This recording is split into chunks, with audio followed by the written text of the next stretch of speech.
নোয়াখালীর সুবর্ণচর উপজেলার মোহাম্মদপুর ইউনিয়নের একটি পুকুর পাড় থেকে পরিত্যক্ত অবস্থায় একটি দেশীয় তৈরি এলজি উদ্ধার করেন সরজপদ থানা পুলিশ। সরজপদ থানার অফিসার ইনচার্জ শাহিন মিয়ার নির্দেশনায় সরজপদ থানা পুলিশের এসআই মাহমুদুল হক ও সোহেল অস্ত্র উদ্ধারে যান।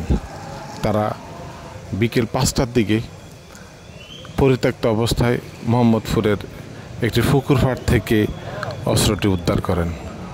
অস্ত্রটি 30 কাঠের তৈরি।